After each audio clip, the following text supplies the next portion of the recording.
एक रोज सुबह के 7:30 थे जब मैं तूबा के घर गई। सामने ही एक नौजवान कुर्सी पर बैठा अखबार पढ़ रहा था। उसे पहली बार तूबा के घर देखा था। कदम ठिठक गए। आंटी किचन से निकली, उनके हाथ में ट्रे थी। वो उस मेहमान के लिए नाश्ता ला रही थी। मुझ पर नजर पड़ी तो कहा, शानो बेटी अंदर चली जाओ, तूबा तैयार हो रही है। मैं कमरे में गई। तुम अभी तक तैयार नहीं हुई? जल्दी करो, कॉलेज को देर हो रही है। बस 5 मिनट इंतजार कर लो, बाल बना लो। उसने जल्दी जल्दी कंघा बालों में फेरा और बाल बांध लिए। हम रोज साथ कॉलेज जाती थी। वो रास्ते भर चहकती जाती, 1 मिनट को खामोश नहीं होती थी। मगर आज तमाम रास्ते खामोश रही। 1-2 बार मैंने बात करने की कोशिश की। उसने हूं हां में जवाब दिया, जैसे किसी गहरी सोच में गुम हो। वापसी में उसने खुद ही बता दिया कि कल शाम गांव से उनका कजन आया है। तुम क्यों उसके आने से गुमसुम हो? वो मुझे देखने आया है। क्या मतलब? समझो ना, ताया और अब्बू का ख्याल हमारी शादी करने का है। ये तो खुशी की बात है। कैसा है वो? उसने जरा शर्मा कर पूछा। मुझे तो अच्छा लगा। तुम्हारी खुशकिस्मती है जो तुमको अपने घर का लड़का मिल रहा है, वो भी इतना खुश शक्ल और खुश लिबास। अब अम्मी मेरी मर्जी पूछेंगी, तुम जरूर हां कर देना। वो मेरे चेहरे को सवालिया नजरों से तकने लगी। सोचती हूं, अगर मुझे गांव रास ना आया, सारी जिंदगी शहर में रही हूं, अब गांव में क्यों कर रह पाऊंगी? दोनों में मोहब्बत होगी तो क्या शहर क्या गांव, तुम जहां रहोगी हर जगह तुमको अच्छी लगेगी। 2 दिन गुजरे तो मैंने महसूस किया कि तूबा कुछ डिस्टर्ब है। क्या बात है तूबा? मुझसे कुछ मत छुपाना। खुदारा बताओ क्या परेशानी है? जब मैं पैदा हुई ताया ताई ने अपने बेटे के लिए मांग लिया था। ये बुजुर्गों के फैसले थे, मुझे उनका इल्म नहीं था। मगर हमारे वालिदैन के दिलों में बरसों से ये बात थी जो अब मुझ पर जाहिर हुई है। क्या वो तुमको पसंद नहीं है? ये बात नहीं, वो मुझे पसंद है, लेकिन कुछ ज्यादा उसकी आदत और तबीयत के बारे नहीं जानती। कम ही गांव जाती थी। अच्छा बताओ, तुम्हारा ये कजन कितने दिन तुम्हारे घर ठहरेगा? 1 माह तो कयाम करेगा। गालबन वो भी तुम्हारी आदत व अतवार देखना चाहता है। अच्छा है, तुम भी इतने दिनों में कुछ तो उसको जानो हीगी। ये बात नहीं है शाहीन। असल बात यह है कि मैं मोहब्बत और अमली जिंदगी के सुख और खुशियों को अलग अलग समझती हूँ। अगर मोहब्बत हो और दौलत ना हो तो मोहब्बत और खुशियों के गुलाब खुद ब खुद सूख कर कांटा हो जाते हैं और फिर वो सारी जिंदगी चुभते रहते हैं। लेकिन तुम्हारा कजन तो गरीब नहीं है। गरीब तो नहीं, मगर हमारे जैसे ही मुतवस्सत तबके के लोग हैं ये भी। हम इनको दौलतमंद नहीं कह सकते। गांव में जो थोड़ी सी ज़राई ज़मीन और मकान है वो भी ताया और अब्बू के मुश्तरका मलकियत है। इनके पास बैंक बैलेंस, कोठी, बंगला, नौकर चाकर कुछ भी नहीं है। आमिर ग्रेजुएट जरूर है मगर किसी आला ओहदे पर तो नहीं है।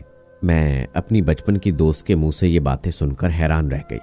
वो अपनी उम्र और अकल से ज्यादा बड़ी बातें कर रही थी। सच बताओ तूबा, ये बातें तुमको किसने समझाई है?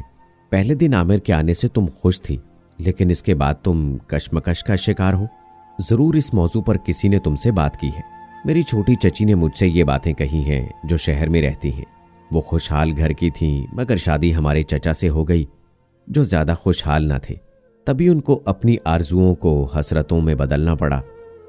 वो कहती हैं कि तुमको कजन के साथ बेशक मोहब्बत भी हो तो इस रिश्ते को कबूल ना करना, वरना बाद में पछताओगी। अगर किसी दौलतमंद से शादी करोगी तो सुखी रहोगी। मुझको ना जाने क्यों तूबा की ये बातें अच्छी ना लगी। मेरा वोट आमिर के हक में था। उसके चेहरे पर शराफत, इत्मीनान और सुकून था। बहरहाल 1 माह बाद वो अपने गांव चला गया। उस दिन मेरी सहेली उदास थी, जिससे अंदाजा हुआ कि तूबा को आमिर पसंद है। मगर उसकी सोचों को छोटी चची ने भटका दिया है, जो करीब घर होने की वजह से अक्सर उनके यहाँ आती रहती थी। गांव जाकर आमिर ने माँ से कहा कि मुझे तूबा अच्छी लगी है। अब आप बेशक मेरी शादी की तारीख तय कर आएं, मुझको कोई एतराज नहीं है। तूबा की ताई शहर आ गई और आंटी से शादी की तारीख तय करना चाहिए, लेकिन हमेशा स्वागत करने वाली देवरानी इस बार चुप चुप लगी। जब कुरेदा तो उन्होंने मजीद सोचने का वक्त मांग लिया। आमिर की वालदा हैरत ज़दा रह गई कि कल यही इसरार कर रही थी कि बेटी की जल्द शादी करने में भलाई है और आज टाल रही हैं। गांव जाकर बेटे को बताया, खुदा जाने क्या मामला है कि तुम्हारी चची गू मगू में है। कुछ दिन ठहरो, दोबारा जाकर वाज़े बात करती हूँ। कुछ रोज बाद वो दोबारा आई। तूबा की माँ बोली, तुम्हारे देवर और मैं तो दिल से राजी हैं, मगर लड़की की रजामंदी भी जरूरी है। क्यों, क्या तूबा मना कर रही है? तुम खुद उससे पूछ लो, मुझे तो सही जवाब नहीं दे रही। ताई ने तूबा से इंदिया पूछा। वो बोली, ताई मैं एमए करने तक शादी करना नहीं चाहती। तुमको जितना आगे पढ़ना हो बेटी, हम नहीं रोकेंगे, लेकिन मैं तुम्हारी रजामंदी चाहती हूं। अच्छा कल बताऊंगी, आज मेरा टेस्ट है, तैयारी करना है। उसने ताई को टाल दिया।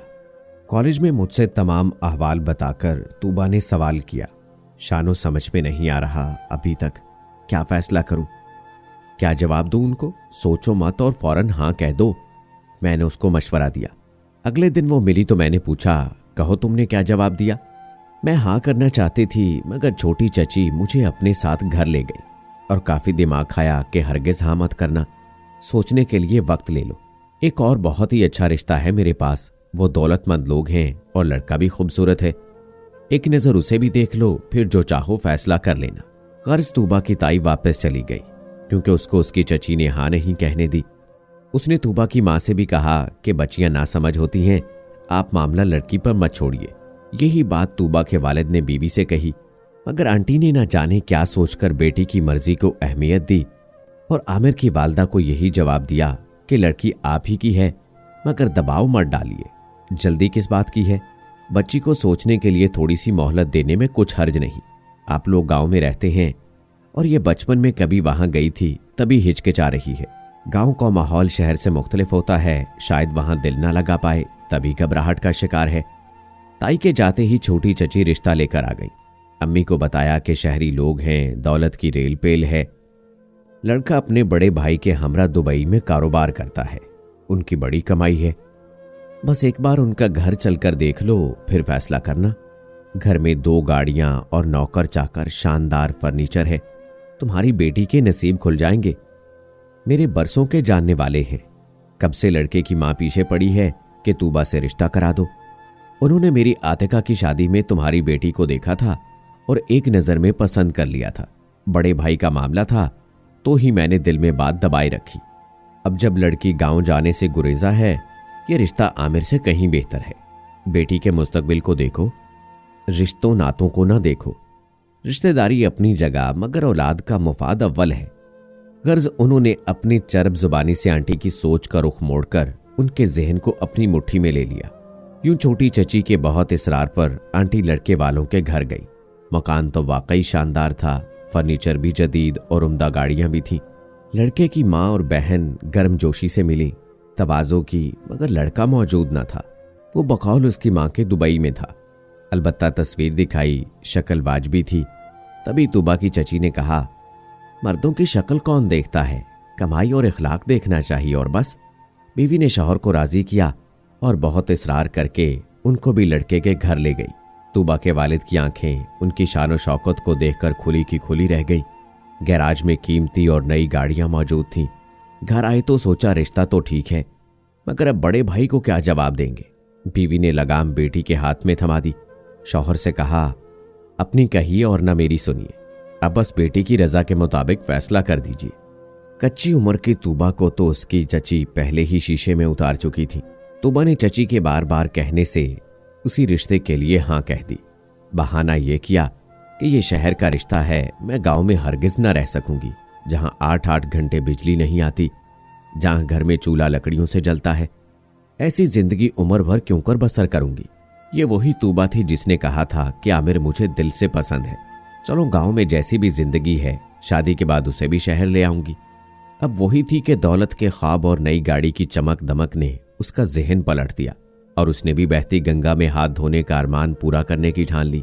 चची लड़की की रजामंदी से मसरूर आंटी और अंकल को मुबारकबाद देने लगी। कहा कि ठीक फैसला किया है आपकी बेटी ने, अक्लमंद है जो मना कर दिया। गाँव नहीं कबूल उसे तो अब जबरदस्ती मत कीजिएगा। सच कहती हूं कि ऐसा रिश्ता इसके लिए आप लोगों को फिर न मिलेगा। उस खातून ने तो दरअसल अपनी जेठानी से कभी की दुश्मनी निकाली थी और अपनी किसी महरूमी का बदला लिया था। जब आमिर को पता चला कि तूबा किसी और की होने जा रही है, वो बहुत अफसुर्दा हुआ।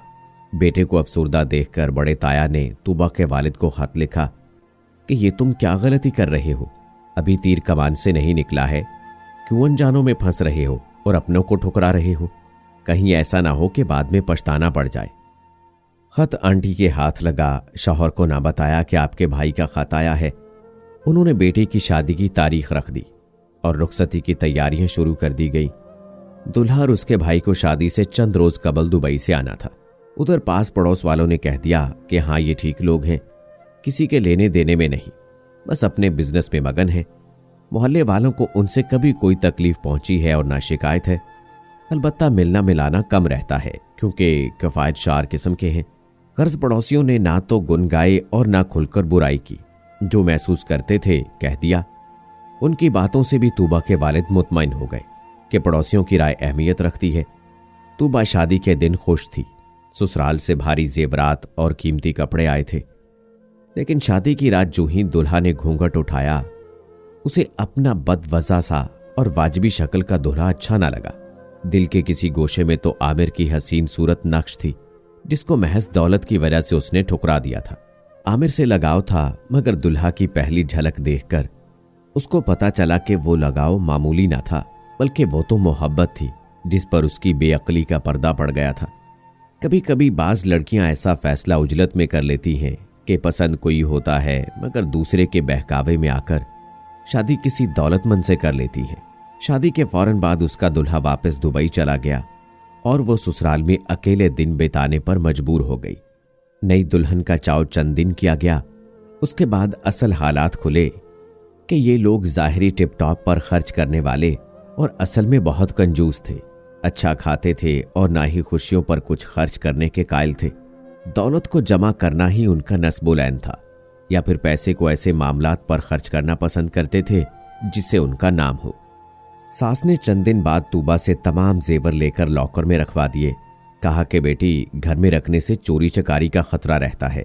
जब कहीं जाना होगा तकरीबात के वक्त निकाल लिया करेंगे और बाद में फिर लॉकर में रख देंगे। उनको घर में नहीं रखना है, ये महफूज ना रहेंगे। जो खाना यहाँ बनाया जाता उससे अच्छी खुराक तो तूबा को अपने घर में मुयस्सर थी।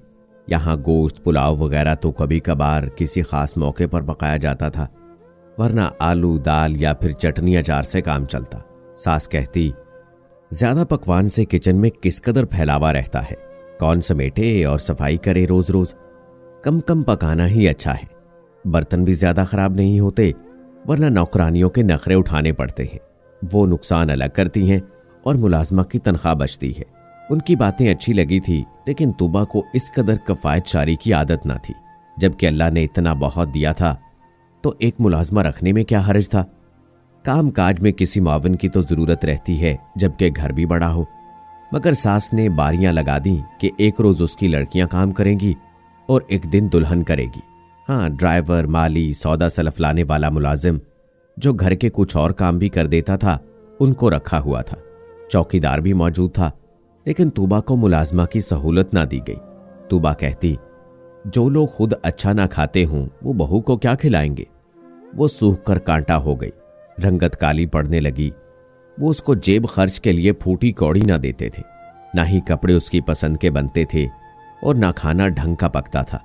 कहीं जाना होता मीलों पैदल चलते, गाड़ियां गैराज में बंद रखते ताकि पेट्रोल का खर्चा कम से कम हो।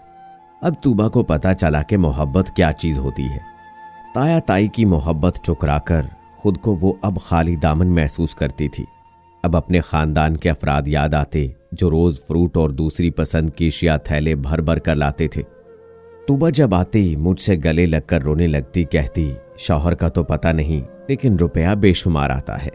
जिससे उसके घर वाले प्लाट खरीदते जाते हैं, उनको प्लाट खरीदने की हवस है कि रुपया इकट्ठा करने की चाह में चटनी से रूखी सूखी खाकर सो जाते हैं, मगर जमीन खरीदने की चाहत कम नहीं होती।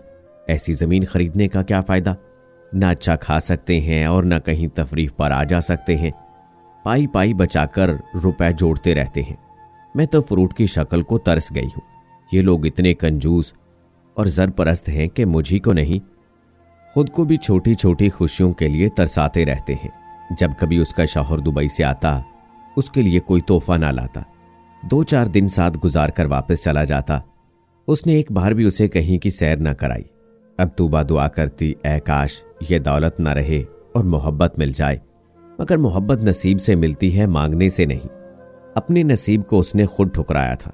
उसकी शादी के 5 बरस बाद तूबा के वालिद की वफात हो गई। उनकी मैयत को दफनाने आबाई गांव ले गए। वो ये देखकर हैरान रह गई कि जिस अमर को उसने गरीब जानकर ठुकराया था, उसके लहलहाते खेत सोना उगलते थे और उसका मकान इलाके का सबसे ऊंचा मकान था। वहां किसी शय की कमी न थी, बल्कि इतनी रिज़्क़ की फरावानी थी कि वो लोग खुद ही नहीं और बहुत से ज़रूरतमंदों को पेट भर खिलाते थे, सिर्फ अल्लाह की रज़ा के लिए। वहां कंजूसी को कुफर और सखावत को इज्ज माना जाता था और ज़रूरतमंदों के दर पर आने को अल्लाह की रहमत समझा जाता था। और ये रहमत हर सू उनके घर में नजर आती थी। जब वो गांव से लौटी, उसने कहा, शानू तुम ठीक कहती थी, मेरे लिए ताया अब्बू के घर से बेहतर कोई ना था, लेकिन मैंने उस वक्त छोटी चची की बातों में आकर भरे थाल को ठोकर मार दी। मुझे समझ ही ना थी कि जिस पुरताइश जिंदगी के ख्वाब देखकर मैंने अमीर घर का रिश्ता कबूल किया, वो मुझे ना मिली। आज मैं एक अमीर शख्स की बीवी होकर भी कितनी गरीब हूं कि मेरा दामन दौलत से ही नहीं, मोहब्बत से भी खाली है। और आमिर की बीवी ऐसी जिंदगी बसर कर रही है कि जिसका मैंने कभी ख्वाब देखा था। ऐ काश वक्त एक बार पलट सकता और मैं फिर से अपने माजी में लौट सकती।